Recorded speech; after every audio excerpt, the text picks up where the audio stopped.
Dearest Texas history scholars, we are going to be making a study guide about natural Texas and its people.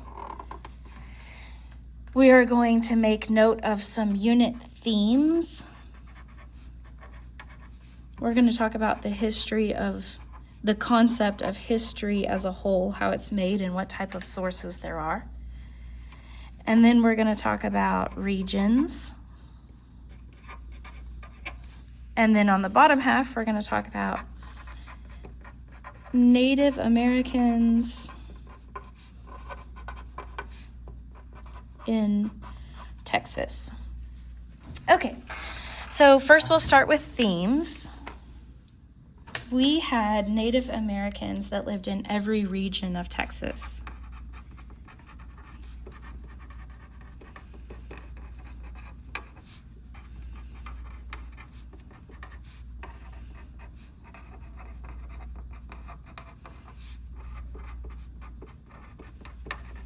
Not only did they live in all regions of Texas, but the Native Americans adapted to the environment. So they ate and lived based on the environment that they lived in, which was different in different parts of Texas because they're different regions of Texas. So that is our first major idea.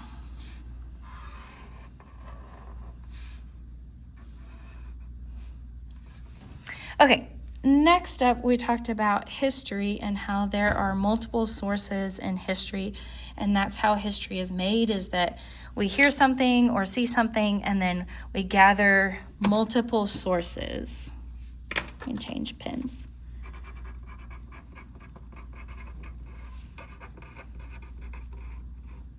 And in history, there are two major types of sources. The first is a primary source.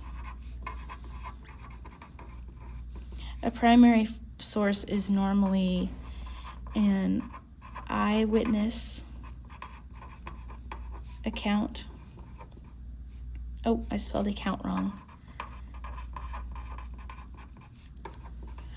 Or it could be like a piece of something, like an artifact or something like that. So either an eyewitness account or an artifact. Like a bone of a dinosaur, or like in the case of Ötzi, we found his whole body, which was a huge primary source. The second type is a secondary source. And when you're dealing with a secondary source, it's usually something that was written later, and it usually talks about primary sources.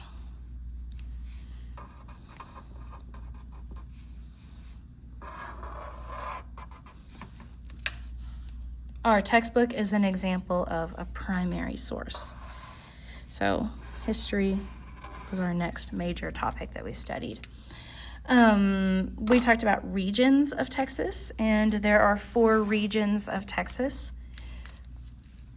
The first is the mountains and basins.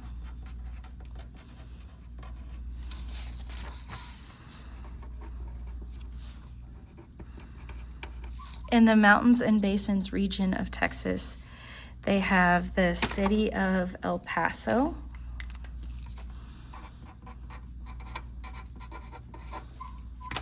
The climate is very dry.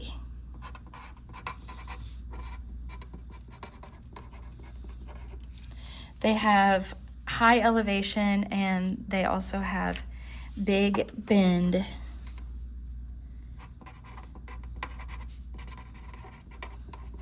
National Park. That is the only national park in Texas. All of the other parks are state parks.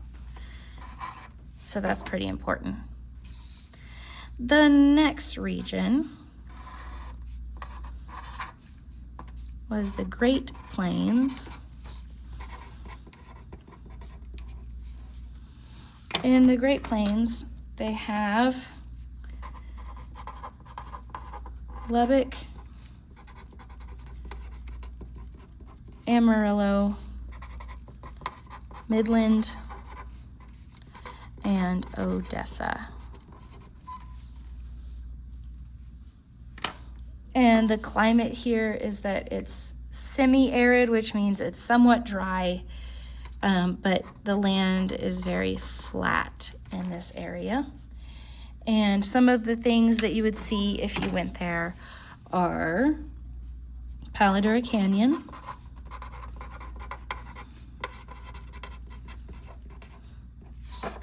and then the Caprock Escarpment.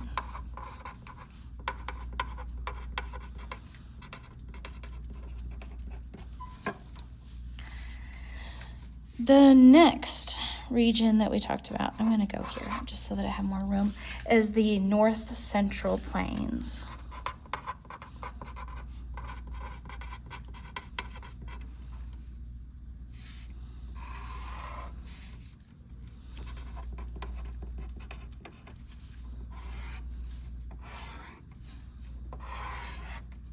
In the North Central Plains, we have cities like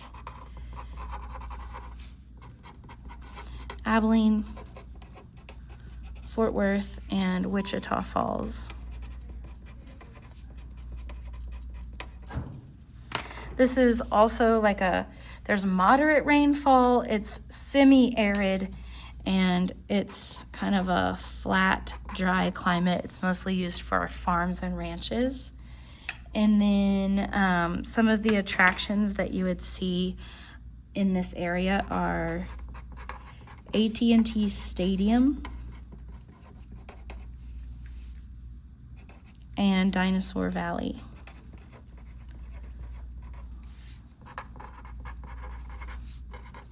Which is a state park. The last region of Texas that is the largest and the most consistently lived in, it's also the most developed, is the Coastal Plains region.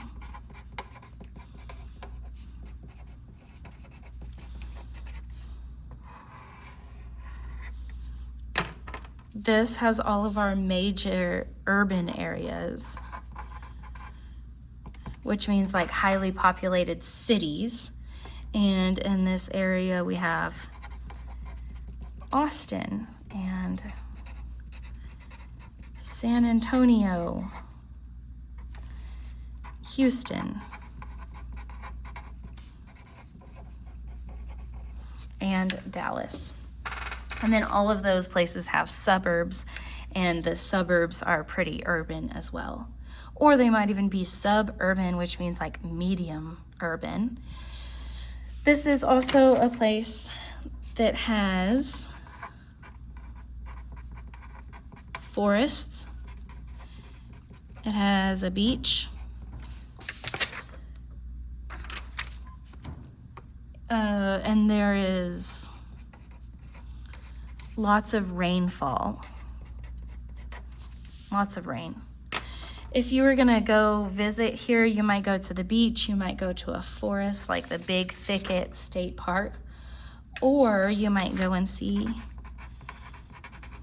the Alamo, or Longhorn Cave is down there, and they have bats, a bat colony in the hill country of Texas. So that is another region.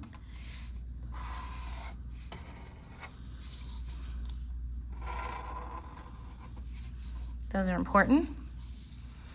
Okay, and then we're going to talk about Native Americans in Texas. So I'm going to draw a little graph here, a chart. The first culture group is the Gulf culture.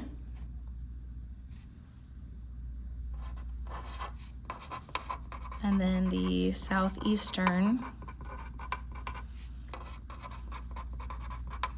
culture group.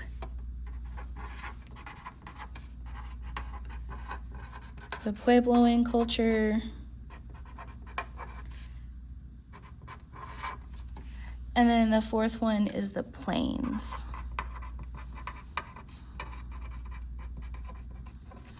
Before I do anything else, I'm going to write down who is nomadic in these regions.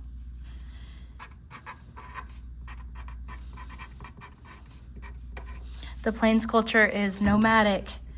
That means that they move from place to place, and so their homes have to be easy to set up and easy to break down. The Gulf cultures were nomadic. Our southeastern culture is not nomadic. And because of this, because they're not moving from place to place, they have crops, which is super important. The Puebloan tribe is also not nomadic, and they also have crops.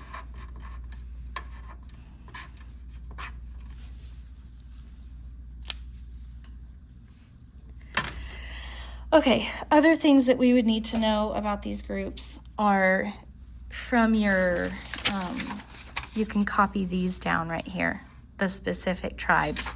In fact, you need to do that, so we could pause the video if you needed to. Just a few other pieces of information is that the Gulf culture has canoes so that they can travel, and they made these canoes from hollowed out, they're called dugout tree trunks. And then the southeastern culture has very complex, they have a complex social structure. So they have like classes of people. The Plains culture ate buffalo. They relied on buffalo for just about everything, clothing, food, shelter, you name it. And then they were also horsemen, and they kept large herds of horses. Our Puebloan people, it's important to note that they have crops, and then they also live in the mountains and basins region of Texas, mountains and basins, and they have adobe homes.